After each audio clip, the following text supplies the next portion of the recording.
One of my local shops was hosting a sidewalk sale. This is the stack of books that I came home with, and I got everything here for just $1 a piece. You want to see what I got? Check it out. Hey everyone, and welcome to today's video. This haul comes to you from a local shop here in the Twin Cities. The name of the store is Nostalgia Zone. They've been in business, I think, from their website like 30 plus years, and they may have originally been part of another local shop called Comic Book College, but 30 years as Nostalgia Zone. And it's a cool little shop in Minneapolis, and I want to say it gives you a real hole in the wall kind of a vibe, but I mean that in the most positive way, because you walk in and there's a few different aisles, but very high stacks of shelves and boxes and things. You just really get a sense that you could find a lot of cool treasures in there. They do sell online, so normally when I talk about these shops, it only appeals to local folks, but because they sell online, I will definitely have links to their website and online presence. So if you want to check them out, definitely pay them a visit. They even have a rewards program so you can get discounts and things like that. This particular haul is part of a sidewalk sale that they were hosting, really a series of sidewalk sales. Starting in the summer, they did not quite every Saturday, but several Saturdays, even continuing now into October, weather permitting. They will have a variety of sidewalk sales that include not only comic books, but really a lot of toys and board games and a variety of items. I went on a couple different occasions, and in a previous video I showed you my first haul from one of those sidewalk sales that was really a bunch of Marvel books that they had outside.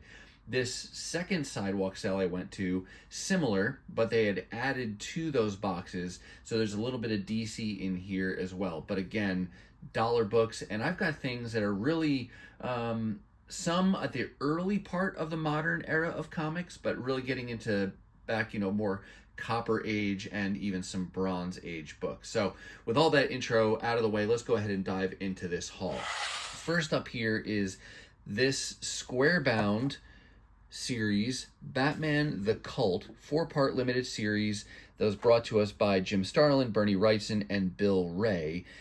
This is part 1, and it's one of those books that I could have sworn I owned a copy of at least part 1 from back in the 80s when this came out. This came out in about 1988, but I searched my collection and I did not have this anywhere physically. So did I have it at one point and it went missing at some point along the way? I don't know. Or maybe it's just a familiar cover to me. Either way, I do now have a copy of number 1, but the great thing about this sale was that they not only had issue 1, there's part 2,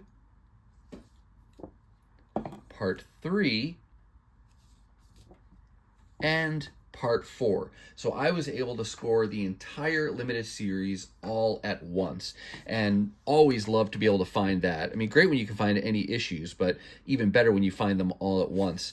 And the art layout in here really gives you kind of vibes of Dark Knight Returns by Frank Miller, especially these kind of floating head or talking head kind of layouts where it's the newscasters talking, very much in the style of Dark Knight Returns. But just a cool 80s limited series that thought I had, but apparently don't. But now I do have this. So great that I could add all 4 parts of that all at once, and now I can give that a read.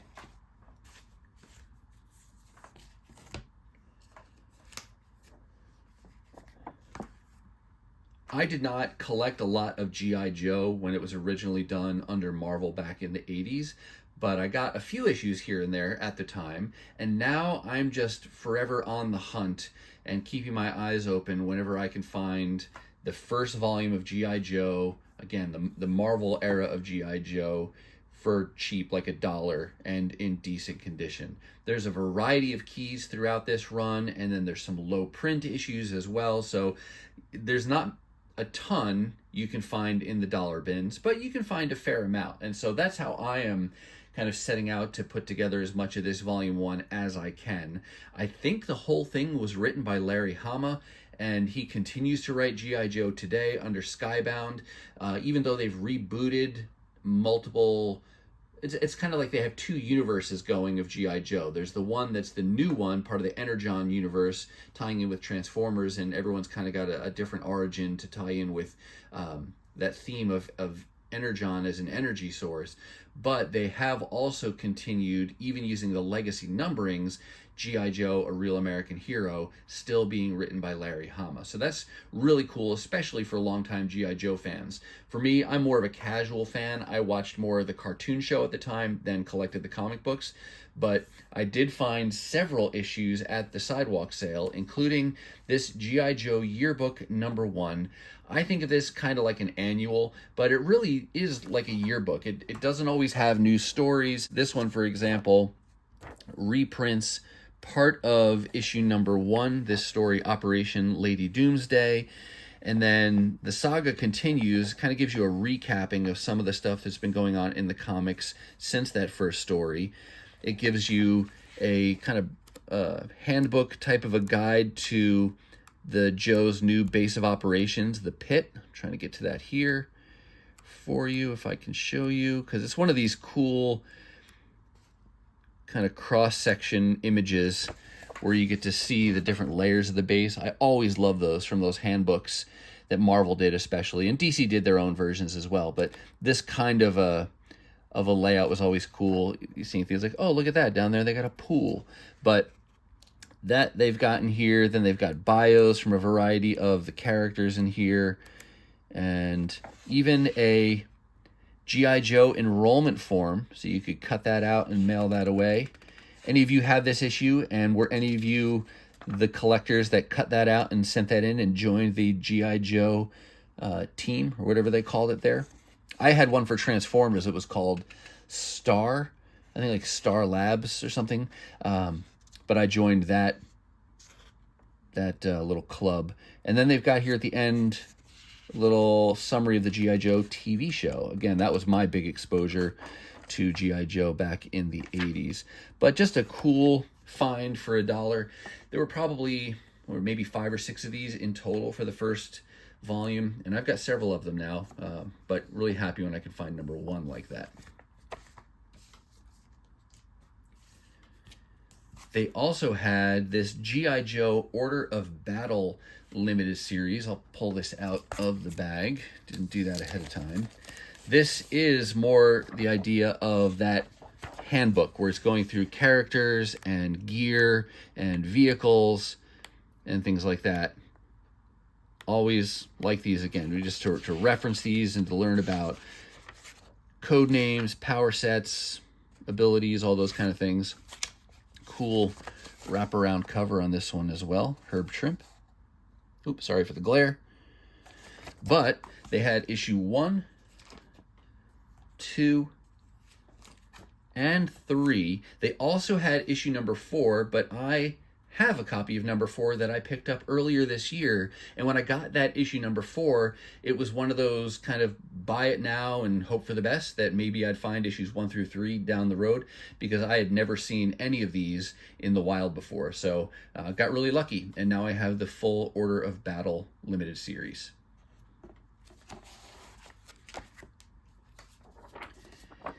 It didn't stop there, though. They had several issues from the G.I. Joe ongoing series as well, including #26. That's the lowest number I was able to find that day. Then jumping ahead to issue number 55. And then 56. What I started to say before was I think this is like 1987. And January of 87, February of 87. This was the year and right around this time when I just started collecting comics. So those could have been, had I been collecting G.I. Joe, some of the first comics I ever bought. But I was first and foremost a Transformers collector at the time, and then moved my way over to the mutant titles, X-Men, and related things like that. But really happy to find 3 more issues from that first volume of G.I. Joe.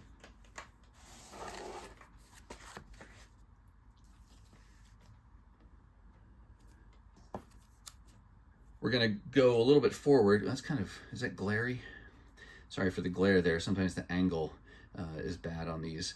But this was a Fantastic Four related limited series written by Grant Morrison, art by Jay Lee. I had never heard of this before, but the creative team caught my eye, and of course the featured characters, Fantastic Four, I really enjoy, and I'll pick up anything Fantastic Four I can find. And this is another example of a limited series that they had the entire thing all at once. So really happy that I could get that in one fell swoop. That, of course, is issue number 1. Here's issue number 2. This one's out of the bag, and I can just show you some of that kind of classic Jay Lee art. I really like him a lot of times. I'm drawn to his variant covers that he does on current issues, but he's got a real unique art style. The ongoing tension between Namor and Sue Richards. Looks like it continues here.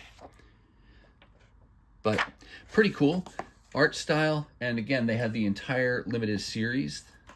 So happy to pick that up, and I'll be able to read that all at once. And this was part of the Marvel Knights era. So I really don't know a ton about the Marvel Knights era of things. I know it was a banner that went on a bunch of books, and I don't know if that was an entire universe that tied together, or if each story underneath that banner just was kind of a what-if type of a story. Not sure. I don't know much about it, but at least I can give this story a read.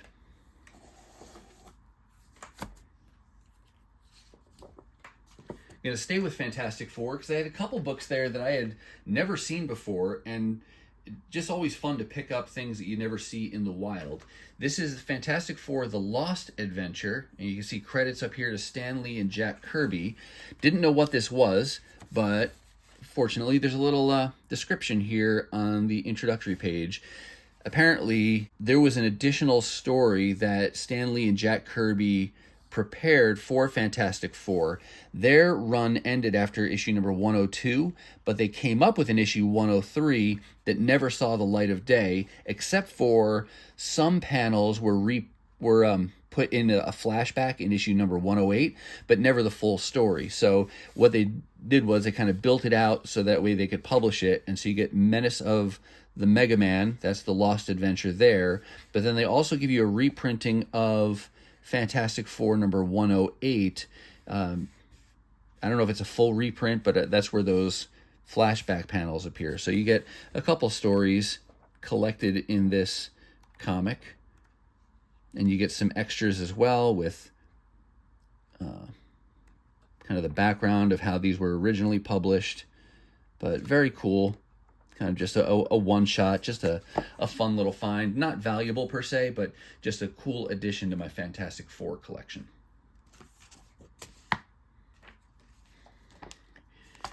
And then you got this very 90s looking book, Fantastic Four: Atlantis Rising. Another book that I'd never heard of or seen in the wild before. I was instantly drawn to this very 90s gimmicky cover, which has this kind of clear, like cellophane-y kind of overlay here on the Atlantis background. That was very cool, and that's really all that it took to get me to want to pick this up. Once I looked a little bit closer, I did learn that this is part 1 of a crossover story called Atlantis Rising, and it continues after this issue in other titles, including, you got Fantastic Force called out here, Warlock and the Infinity Watch, and then Fantastic Four. I don't know what I'll do about the other parts of this story. Right now, I can tell you I'll probably try to get Fantastic Four number 401, because that would help me complete my Volume 1 of Fantastic Four collection. Not super interested necessarily in tracking down Fantastic Force and then Warlock and the Infinity Watch and any other parts that may be involved in this outside of titles I'm already collecting.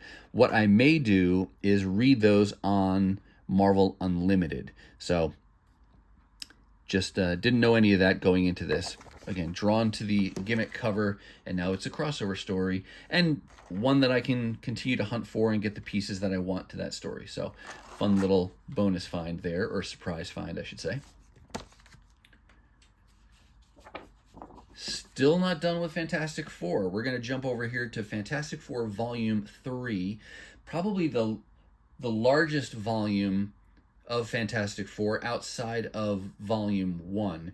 And it can be potentially confusing, this Volume 3, because there is a legacy number resetting that happens part of the way through this. Thankfully, I'm using the CLZ app to be able to manage my collection and know what I'm hunting for. But on the lower part of the run, you had Chris Claremont writing, and he was still writing here as of issue 27, and Salvador Larroca doing the pencils. And on top of it being a Fantastic Four title, that's a big draw for me. And it's very 90s, but I like Salvador Larroca's style at this time on the Fantastic Four and their cast of characters. Kind of fun, very 90s, like I said, so some people don't really care for it, but I kind of dig it. And made a little bit of progress on my Volume 3 run, including issue 27. There's a really cool cover on issue 35 that has this metallic gold treatment. That was kind of fun. And you can see the creative team has changed at this point. And then lastly, kind of a floating book in terms of it not being anchored to anything I'm actively collecting at the moment, because when there's a ton of issues that I want to get, I do try to group it at least by story arc or creative teams to give it some kind of logic as I'm building that out, because that's going to take me a long time to put together. But this is not connected to any of those things. It is part of the J. Michael Straczynski writing run of that, but what really caught my eye was this cover. I just really like the way they drew this patch. It really, you can see the texture of that kind of canvasy patch that you get from a mission, and I just thought that was really cool. So normally I wouldn't buy a floating issue like that for $1. I'd wait, maybe if it was a quarter I'd get it, but try to go more in order, or like I said, by different kind of groupings. But that was too cool to avoid, and it was a variant cover, so who knows how often I'll actually see that one. So very fun little pickup there.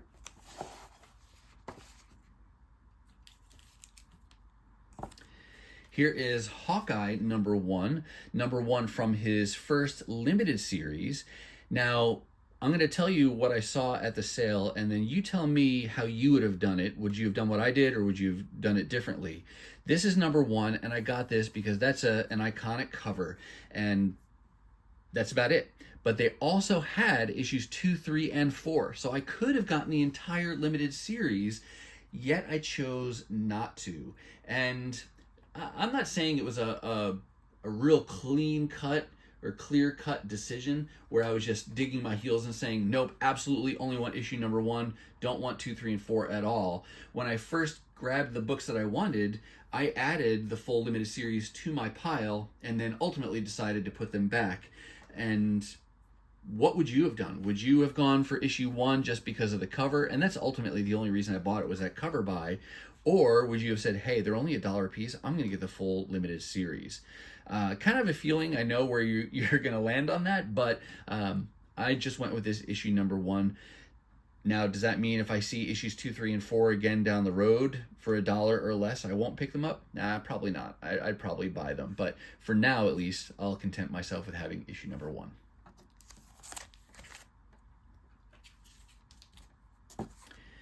Here's another limited series that I did complete as a result of this sale.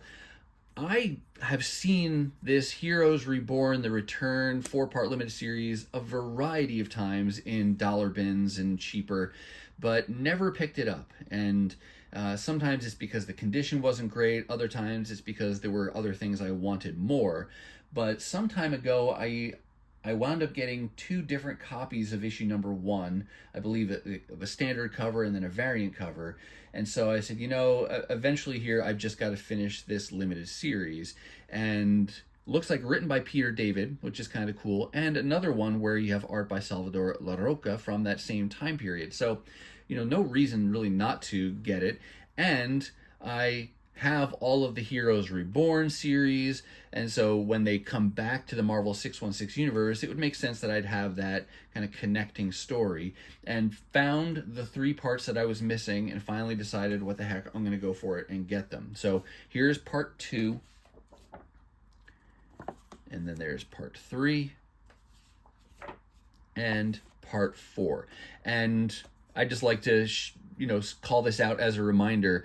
I show you the books I get as I found them in the long boxes. So this one was bagged and boarded in this bag and board. These two were bagless, boardless, yet they're still in really good condition. So just something I like to do is to show you how I found the books in the wild, so you can see kind of how they looked, what was the condition like, and eventually here I'll get these bagged up in my own bag and board. But that's how they came for now.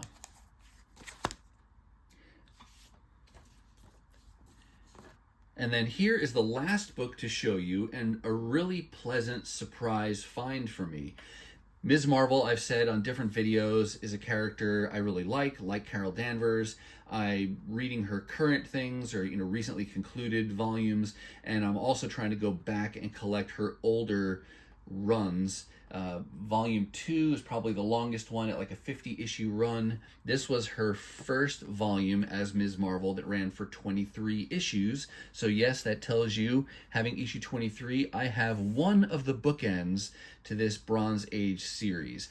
And really kind of surprised that this would have been in a dollar box, because usually your bookend issues, even if it's not a key per se, they tend to carry a little bit more value than just some of the typical run fillers. But I'm not going to complain. Really happy that they had issue number 23, the final issue of the volume, in the dollar bins. And she's got her new costume there that she got at some point during this volume 1.